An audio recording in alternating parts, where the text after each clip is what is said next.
வரும் 6ஆம் தேதியன்று நாமக்கல் மாவட்டத்தில் இபிஎஸ் மேற்கொள்ளவிருந்த பிரச்சார தேதியானது மாற்றப்பட்டிருக்கிறது.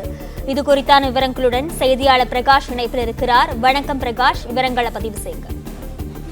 மக்களை காப்போம், தமிழகத்தை மீட்போம் என்ற பெயரில் எடப்பாடி பழனிசாமி தமிழ்நாடு முழுவதும் தேர்தல் பிரச்சார சுற்றுப்பயணத்தை மேற்கொண்டு வருகிறார். இந்த நிலையில 5வது கட்ட பிரச்சார பயணத்துல சிறிய மாற்றம் செய்து தற்போது அறிவிக்கப்பட்டிருக்கிறது.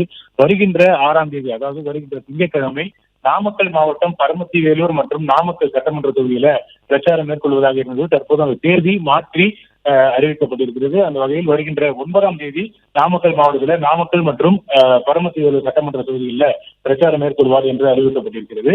8ஆம் தேதி நாமக்கல் மாவட்டத்துக்கு உட்பட்ட திருச்செங்கோடு மற்றும் குமாரபாளையம் சட்டமன்ற தொகுதிகளிலும், 10ஆம் தேதி ஈரோடு மாவட்டத்துக்கு உட்பட்ட மொடக்குறிச்சி மற்றும் ஈரோடு கிழக்கு சட்டப்பேரவை தொகுதிகளில் எடப்பாடி பழனிசாமி பிரச்சாரம் மேற்கொள்வார் என்று அறிவிக்கப்பட்டிருக்கிறது.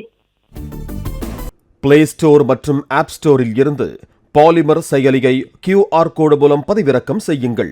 செய்திகளை உடனுக்குடன் பெறுங்கள்.